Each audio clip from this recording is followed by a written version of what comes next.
आपको जैसे पता है आज फर्स्ट डे है हमारे स्किल डेवलपमेंट कैंप का और revival of academies and high performers in Pakistan.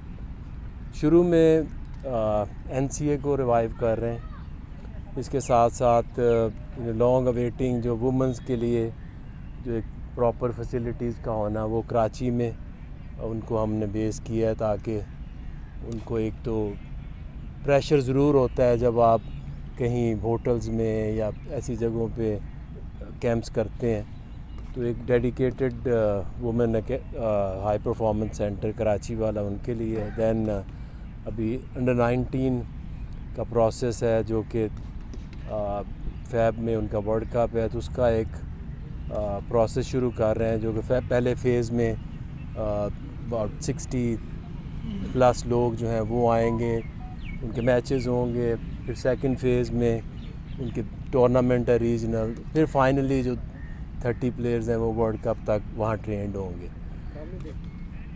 और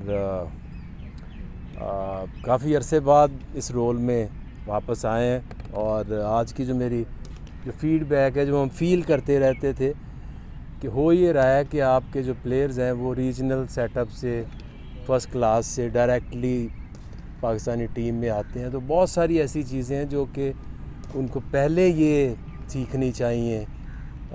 एकेडमीज़ का काम ये होता है कि आप डोमेस्टिक में खेलते हैं, आप सिस्टम में आते हैं, और बहुत सारी ऐसी चीज़ें जो कि फॉर इंस्टेंस आपकी कम्युनिकेशंस हैं, आपकी डाइट की अवेयरनेस है, ट्रेनिंग की अवेयरनेस है, और बेसिक आपकी जो फील्डिंग के हवाले से स्पेशली स्लाइडिंग, डाइविंग, ऐसी चीज़ें आपकी एड्रेस होती हैं हाई परफॉर्मेंसेस में। So I think coming forward 6 months onward आपको एक चेंज नज़र आएगी प्लेयर्स के अंदर, आपके सिस्टम के अंदर, आपके अंडर 19 के अंदर, वुमेंस के अंदर। तो इंशाल्लाह आई कैन सी कि वो जो सिस्टम पुराना 2003 से एवेंचुअली तो 2008-9 तक प्रॉपर वो चला था, इसको एनसीए के हवाले से यहाँ पे काफ़ी डेवलपमेंट हम करने जा रहे हैं। इसमें कुछ नई पिचेस बनाने जा रहे हैं, को हाइब्रिड पिचेस हम ला रहे हैं, बायोमैकेनिक्स लैब जो है उसको एक्टिव कर रहे हैं, एक प्रोफेशनलाइज्ड एक जो है जिम। तो सारी जब तक आप साइंस, टेक्नोलॉजी, फैसिलिटीज़ अपग्रेड नहीं करेंगे तो आप उस तरह से दुनिया के साथ आप मुकाबला नहीं कर पाएंगे। सो आई थिंक ये 6 महीने के बाद आपको एक डिफरेंट जो एनसीए ये नज़र आएगा, जो कि फ्यूचर में जाके प्लेयर्स की काफ़ी हेल्प करेगा। आके भाई, ये पाकिस्तान क्रिकेट में जो जितनी सर्विसेज क्लब की है, क्रिकेट क्लब की है, मैंने कहा उसको रिकग्नाइज़ नहीं किया जाता पीसीबी लेवल के ऊपर। कि आपके दिमाग में कोई माइंड है, एक ऐसी चीज़ है कि जो क्लब आपको पहला क्लब तो नर्सरी तो पहले रीजन की प्रोड्यूस कर रहे हैं, डिस्ट्रिक्ट क्लब करते हैं। जो लड़का क्लब से आता है पाकिस्तान टीम में खेलता है, क्या पीसीबी ने कभी उस क्लब को रिकग्नाइज़ किया है, किसने हमें लड़का दिया? इसके लिए कोई इंसेंटिव होना चाहिए उस क्लब के लिए। और दूसरा, ये अभी ग्राउंड बनी है तो इसमें कितने क्लब थे ये सुने बंद कर दिए गए हैं सारे, ये सब भी साथ चल सकते थे। देखिए, क्लब के हवाले से अगर आप ऑनेस्टली मेरे से पूछें तो हर एक चीज़ ना एक टाइम के साथ चेंज होती है। हमारे ज़माने में जो क्लब क्रिकेट थी बहुत स्ट्रॉन्ग थी, स्कूल क्रिकेट बहुत स्ट्रॉन्ग थी, कॉलेज, यूनिवर्सिटीज़, क्योंकि मैं भी शेखुपुरा से कॉलेज लाहौर सिविल लाइंस आया, क्योंकि वो नर्सरीज़ थी आपकी क्रिकेट की। अगर किसी ने क्रिकेट खेलनी है, जैसे इंजमाम मुल्तान से गवर्नमेंट कॉलेज आया, मैं सिविल लाइंस आया, वसीम अकरम सिविल लाइंस से थे, इस तरह से। तो टाइम के साथ साथ चीज़ें चेंज हुई, प्रायोरिटीज़ चेंज हुई। इसी तरह क्लब में भी मैं शेखुपुरा में भी खेलता था, फिर लाहौर में भी आके मिंटो पार्क में आके प्रैक्टिस करनी। तो अब अगर आप देखें तो अगर आप सर्वे करें तो आपकी जो क्लब क्रिकेट है वो ऑलमोस्ट ख़त्म नहीं होगी तो बहुत कम हो गई है, क्योंकि एक 2-3 चीज़ें हैं जिसमें एक तो ग्राउंड्स कम हो गई हैं, और दूसरा ये जो बच्चे खेलने के लिए आते थे डिस्टेंस बहुत ज़्यादा बढ़ गए हैं। तो अगर आप अभी मैं सियालकोट गया हूँ तो हार्डली चंद एक आधी क्लब है जो प्रैक्टिस करती है, शेखुपुरा में वही हाल है। तो ये पीसीबी तो चाहता है कि क्लब क्रिकेट के लिए कुछ ना कुछ करें, बट वो जो क्लब को चलाना है वो बड़ा मुश्किल हो चुका मतलब है। यही है, जैसे आपको किसी क्लब ने प्रोड्यूस किया ना, उसको क्या मिला आपको प्रोड्यूस करने में? पीसीबी ने कुछ उसको रिकग्नाइज किया, कुछ नहीं किया। मैं कहा ये रिवाइवल करें, शायद ये रिवाइव हो जाए, ज़्यादा अच्छा हो जाए। बिल्कुल कोशिश तो करनी चाहिए, बट मैंने आपको हकीकत बताई है कि आप यू कैन नॉट रिलाई कि क्लब क्रिकेट अब जैसे हमारे दौर में थी वैसी ही आ जाए। जो भी कोशिश कर रहे हैं, मेहनत कर रहे हैं, उनको डेफिनेटली सपोर्ट तो करनी चाहिए। कि भाई ये फार्मूला कि भाई इस वक्त जो 47 प्लेयर्स बुलाए गए हैं, इनमें रेड बॉल और वाइट बॉल तीनों फॉर्मेट के प्लेयर्स हैं, या जस्ट हम स्पेसिफिकली इस वक्त वाइट बॉल के ऊपर फोकस कर रहे हैं? अभी ये जो लार्जर ग्रुप ज़्यादातर इसमें वाइट बॉल है, क्योंकि जेन में इसको चीज़ें कुछ माइक ने आके कोच ने, बॉलिंग कोच ने, इनके साथ बैटिंग कोच ने कुछ चीज़ें नोट डाउन की थी, क्योंकि इनका कैंप लग रहा है कराची में 8-9 तारीख से। तो उससे पहले ये था कि अपनी जो टेक्निक्स हैं उनके ऊपर काम किया जाए। एक चीज़ आप नोट करें कि जो एक फ़र्क हमें फ़ील होता है कि प्लेयर जो हैं वो आजकल ज़्यादातर एक कंपटीशन से दूसरे कंपटीशन, तीसरे competition, leagues, first class, but वो जो एक टाइम होता है ना, पर्सनल टाइम एक प्लेयर का, कि वो ऑफ सीज़न में अपनी स्किल के ऊपर काम करे, फिटनेस के ऊपर काम करे, उसका टाइम मिल नहीं रहा था। जो मैं पिछले 5-6 साल टीम के साथ रहा तो उसमें जो मैक्सिमम गैप था वो चैम्पियंस ट्रॉफ़ी और न्यूजीलैंड के टूर में 6 दिन का सिर्फ था। तो ये प्लेयर्स को भी अब रियलाइज़ हो रहा है कि आपको हर साल, हर 4-5 महीने के बाद आपको 2-3 वीक चाहिए जिसमें आप अपनी बॉडीज़ के ऊपर काम करें, अपनी स्किल के ऊपर काम करें।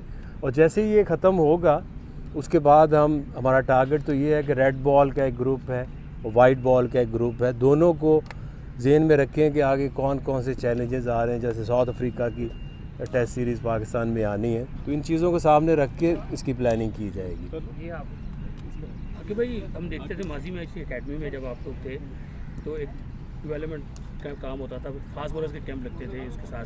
तो क्या हम समझे कि वो दोबारा से वो सारी चीज़ें रिवाइव होंगी? जो बच्चा नीचे से परफॉर्म करता था उसको अकेडमी में आकर, और उस दौर में आप देखें बहुत से क्रिकेटर्स उमर गुल से शुरू हो जाएँ तो तौफीक उमर टाइम बहुत लंबी फहरिस्त है जो 2010 तक आई, तो दोबारा से फास्ट बॉलर्स वाला और सारा उसी तरह शुरू होगा? देखिए सारा साल इसमें काम होगा, और जितने भी आपके स्पेशलाइज्ड कैंप हैं, स्पिनर्स को हम टैग करते होते थे विकेट कीपर्स के साथ, फास्ट बॉलर्स विद ओपनर्स, तो इस तरह के प्रोग्राम भी जाएंगे। लेकिन इसमें जो थोड़ी सी चेंज अब हमें सोचने पे मजबूर जिसने किया और हमने की है कि आपके जितने डोमेस्टिक में कंपटीशन होते हैं, जैसे आपकी अंडर 15 होती है रीजनल लेवल पे, अंडर 17 होती है, अंडर 19 होती है और फर्स्ट क्लास होती है। तो अंडर 15 जैसे पूरे मुल्क में टूर्नामेंट होता है तो उसके जो बेस्ट 30 प्लेयर्स हैं उनको हम सिलेक्ट करेंगे, और उनको उस एज के ऊपर, क्योंकि लॉन्ग टर्म जब आप किसी बच्चे को रखते हैं उसमें उसकी डाइट, उसकी जो हमें गैप्स नज़र आते हैं ना आपको टीम के अंदर, आपकी नेशनल टीम में, उसको यंग एज से एड्रेस करने की ज़रूरत है। तो प्लान यही है कि उनको एक जगह रखा जाए। सियालकोट एकेडमी हमने उसके लिए सोची है कि अंडर 13 के 30 ग्रुप को वहाँ रखें, उनकी स्कूलिंग, उनकी एजुकेशन, उनकी ग्रूमिंग, हर चीज़ वहाँ से हो। फिर 17 जो है फैसलाबाद है, फिर 19 मुल्तान है, फिर आपके यहाँ पे NCA में आपके एमर्जिंग ए टीम और नेशनल प्लेयर्स जो हैं ये रेडी होंगे, और फिर specialised camp in top of that. हाँ जी सर। आगे भाई ये बताइएगा कि अभी आपने कहा कि क्लब क्रिकेट कम हो गई है, आपने लाहौर के अंदर में इन सारे फॉर्मेट से हटकर टैलेंट निकाला है, तो ऑब्वियसली अभी भी मुल्क में उसी तरह का टैलेंट होगा। उसको आइडेंटिफाई करने के लिए क्या फार्मूला बनाया है, कुछ सोचा है या नहीं? किसी सिस्टम से ही आपने चलना है जो आपको पीसीबी ने दिया है? नहीं, देखिए उसमें जो स्पेशलाइज्ड कैंप की आप बात कर रहे हैं ना, वो एक प्रोग्राम है जिसमें आपने ऐसे एरियाज़ जहाँ पे अनटैप हैं, कम वहाँ पे क्रिकेट है, तो जैसे ही हमें चाहिए क्या जो कंपोनेंट्स चाहिए, फास्ट बॉलर चाहिए, स्पिनर्स चाहिए, उनको जाएंगे, ढूंढेंगे, ट्रेन करेंगे। तो दोनों सिस्टम को मिक्स करके ही आप बेहतर रिजल्ट्स ओपनली पूछना चाहूँ, ओपनली कहीं से आ सकते हैं अगर ये तो सिस्टम ही आ गया ना किसी अकेडमी में है तो, अगर जिस तरह आप लाहौर कलंदर का ओपन टैलेंट लिख के आते हैं तो वो जो स्पेशलाइज कैंप्स हैं उनका आइडिया ये है कि आप लेट से फाटा में चले जाएं, आप बलूचिस्तान में चले जाएं, वहाँ से टैलेंट को ढूंढ के लाएं और उसको ट्रेन करें। आगे भाई पहले तो ये बताइए कि ये जो लोग आज कैंप में बुलाए गए हैं 16 खिलाड़ी, इनमें से मोस्टली वो लोग हैं जो पिछले 5-6 साल 7 साल से पाकिस्तान को नेशनल लेवल पे रिप्रेजेंट कर रहे हैं। क्या इनको इस लेवल पे ज़रूरत है कि इनकी स्किल्स को बेहतर किया जाए, या वो लोग जो जैसे अंडर 13 है या 15 है, जिस तरह ग्रॉस रूट लेवल पे मजीद कैंप्स लगने चाहिए ताकि वो बच्चे जो नेशनल लेवल से आने से पहले ही स्किल पे उनमें मजीद काम किया जाए। एंड सेकेंडली ये जो लोग आपने बुलाए इनमें से खिलाड़ियों को ये मैसेज दे दिया गया कि रेड बॉल के कौन से खिलाड़ी हैं, वाइट बॉल के कौन से हैं, जैसे बाबर आजम का है तो उनको T20 में जगह बनती मुश्किल नज़र आ रही है। देखिए 2-3 आपके सवाल हैं। एक जो आपने कहा कि एज ग्रुप की किस तरह से करेंगे, तो हमने डेडिकेट कर दी हुई हैं academies, Sialkot under 15, Faisalabad under 17, Multan under 19 और जो NC है उसके अंदर आपके आएंगे एमर्जिंग प्लेयर्स, A टीम और नेशनल प्लेयर्स। दूसरा आपने कहा कि जी दूसरा सवाल था कि डेफिनेटली वो आपको भी पता है, वो प्लेयर्स को भी पता है कि कौन सा प्लेयर जो है वो कहाँ फिट इन होता है। और आजकल की जो चैलेंजिंग क्रिकेट है इसमें हर वक्त आपके सामने एक चैलेंज आता है। तो ऐसा नहीं है कि हमने डिसाइड कर लिया कि ये रेड बॉल के हैं, ये वाइट बॉल के हैं। आपके सामने चैलेंजेस आते हैं, आपने उस तरह से उनको मीट करना है। और अपॉर्चुनिटी तो सबके लिए एक जैसी होती है। उन्होंने कहा है बाबर आजम का भी आना ज़रूरी था। बाबर आजम हो या कोई भी हो, चाहे बाबर आजम है या कोई भी है, ये गेम तो सबके लिए ओपन है। अभी आप देखें ना कि कुछ अरसे पहले हम आपकी कोई एज या कोई टाइम ऐसा नहीं है फिक्स कि उसके बाद आप इम्प्रूव नहीं कर सकते या बेहतर हो गए, टीम में नहीं आ सकते। खुश दिल को लेके, फ़हीम अशरफ को लेके काफ़ी क्रिटिसिज्म हुआ, लेकिन वो वाकई उन्होंने साबित किया कि ये बेहतर ऑप्शंस हैं इस वक्त। और कोई भी प्लेयर हो, अगर आप अपने आप को परफॉर्मेंस से कोई भी खेलता है और सबको खेलने का हक है, चाहे बाबर है या चाहे कोई और भी अच्छा है। आकी भाई, ये बताइए कि जो कैंप लगा हुआ है, अगर कोई खिलाड़ी की परफॉर्मेंस बेहतर होती है तो आप कैसे ऑब्जर्व करेंगे कि ये खिलाड़ी बेहतर हुआ है, ये इसकी स्किल्स जो सी है इसमें बेहतरी है, ये कैसे पता लगेगा? ये ऐसे लगता है कि जैसे एक प्लेयर के साथ जब आप बैठते हैं तो उससे बात करते हैं, उसकी जो सारा डाटा है, उसकी जो सारी क्रिकेट उसने खेली हुई है पिछले 1 साल में, तो आप देखते हैं कि कौन सा एरिया है। कोई दुनिया का ऐसा प्लेयर नहीं है कि जो हर तरफ बैट्समैन है तो हर तरफ वो कंफर्टेबल हो, हर बॉलर के अगेंस्ट कंफर्टेबल हो। फॉर इंस्टेंस कोई बंदा किसी स्पिनर को स्पेसिफिक स्पिनर है उसके ऊपर अनकंफर्टेबल है, कोई ऐसा है जिसको कि मूविंग बॉल की प्रॉब्लम है, कोई ऐसे हैं जिनको फील्डिंग में प्रॉब्लम्स हैं, स्लाइडिंग की प्रॉब्लम नहीं आती या थ्रोइंग की प्रॉब्लम है। तो एरिया को प्लेयर के साथ बैठ के आइडेंटिफाई करते हैं कि वाकई इस स्किल में ज़रूरत है काम करने की। और फिर ऐसा नहीं है कि जो कोच है वो सीधा आगे कह देता कि आप ये करना शुरू कर दो। एक उसके साथ प्लेयर के साथ बैठ के एक प्लान बनता है, फिर उसके ऊपर काम करते हैं। अच्छा आगे भाई, आप माशाल्लाह इस वक्त जो पाकिस्तान क्रिकेट बोर्ड का थिंक टैंक है उसके सबसे मजबूत सतून है। पिछले दिनों आपकी मुलाकात भी हुई जब माइक टायसन और कप्तान भी थे। एक गिला न्यूजीलैंड टूर के बाद नज़र आया था रिजवान की तरफ से कि अख्तियारात नहीं है। तो मौजूदा जो हमारे नए कप्तान चल रहे हैं वो अख्तियारात कितने हैं? और दूसरा ये, बतौर क्रिकेटर और अब अकेडमी चलाते हुए आपको कब तक लग रहा है कि पाकिस्तान की टीम वर्ल्ड टेस्ट चैम्पियनशिप का फाइनल खेल रही होगी, कितने अरसे बाद? देखिए प्रोसेस है, प्रोसेस रुकना नहीं चाहिए। हम प्रोसेस को रोक देते हैं बीच में। जिस तरह से ये शुरू हुआ था, अब जो लोग उस वक्त थोड़ा सा रिकॉल करें तो हमारे पास लाइन लगी होती थी प्लेयर्स की। तो क्यों था कि प्रोसेस आपका चलता रहता है।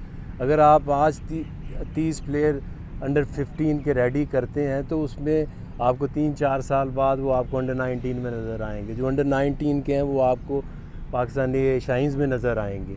और इसी तरह से अगर इस सिस्टम को चलने दें और ये चलता है तो ये कमिंग चैम्पियनशिप में उसका देख भी रहा था, जो नया स्केजुअल आया है पाकिस्तान के बहुत पॉजिटिव चांसेस नज़र आ रहे हैं। कुछ चीज़ें ऐसी हैं, मैं वो भी फील करता हूँ कि जो हमारी रिवर्स स्विंग, हम दुनिया को रूल करते थे, अब दुनिया सीख के आगे निकल गई, हम उसमें स्ट्रगल कर रहे हैं। तो इस तरह कुछ ऐसी चीज़ें स्पेसिफिक होंगी जिनके ऊपर हम फोकस करेंगे, क्योंकि जो अब पाकिस्तान में क्रिकेट होगी रेड बॉल वो थोड़ी सी डिफरेंट होगी जो पहले खेलते आए हैं, तो उसमें स्पिन रिवर्स स्विंग का बड़ा रोल होगा, तो हमें उसका एहसास है और आज से उसको एड्रेस करेंगे। और मुझे लगता है कि आगे जो टेस्ट चैम्पियनशिप है उसमें पाकिस्तान को आप बहुत अच्छी पोजीशन में देखेंगे। इख्तियारात वाली कप्तान बाख्तियार है। देखिए, कोई भी दुनिया का कप्तान हो या हमारा भी कप्तान हो, ये जब से रिजवान हमारे साथ मेरे और हमारी कभी एक चीज़ पे बहस भी नहीं हुई, क्योंकि आपने जो भी फैसले करने हैं वो कप्तान के साथ मिलके आप करते हैं। सो आई डोंट थिंक, मुझे तो एक भी कोई ऐसा इंसिडेंट याद नहीं कि जहाँ हम म्यूचुअली हम जो है ना एक पेज पे नहीं है। लास्ट क्वेश्चन भाई, एक मिनट वो लास्ट क्वेश्चन आके भाई ये बताइएगा कि एक तो टाइम ड्यूरेशन कितना है कम से कम चाहिए होगा इस तमाम प्रोसेस से रिजल्ट्स लेने के लिए, और दूसरा साथ में ये बताइएगा हम बैट्समैनों को तो देखते हैं कि उनके अंदर मॉडर्न डे क्रिकेट की इंप्रूवमेंट लानी है, तो बॉलर्स के लिए कोई स्किल डेवलपमेंट कैंप के अंदर कोई बेहतरी लाएगी कि यॉर्कर्स हमारे बॉलर्स के अंदर बहुत कम नज़र आते हैं, कि उनको थोड़ा और ज़्यादा इंप्रूव करके उन बेहतरी की तरफ लाया जाए, कोई बॉलर्स के लिए कुछ सेट किया गया है? देखिए, जैसे आपने नोट कर लिया कि एक चीज़ जो है वो आपने इसी से देखा होगा ना कि पहले आपके जो बॉलर्स थे वो बहुत अच्छे यॉर्कर्स और रिवर्स स्विंग करते थे, तो डेफिनेटली आपने नोट किया तो हमने भी नोट किया ये चीज़। एक प्लेयर को लेके वो कहाँ पे कंफर्टेबल है, किस जगह पे वो थोड़ा सा इफेक्टिव नहीं है, उसको इम्प्रूवमेंट चाहिए, वही टारगेटेड चीज़ों के ऊपर काम होगा। और डेफिनेटली इस सिस्टम में जैसे आज से ये शुरू हुआ है, तो I can see in 6 months आपको रिज़ल्ट्स डेफिनेटली नज़र आएंगे, चाहे वो आपकी वुमेन क्रिकेट है, चाहे आपकी अंडर 19 क्रिकेट है और चाहे आपकी नेशनल टीम्स हैं। Thank you.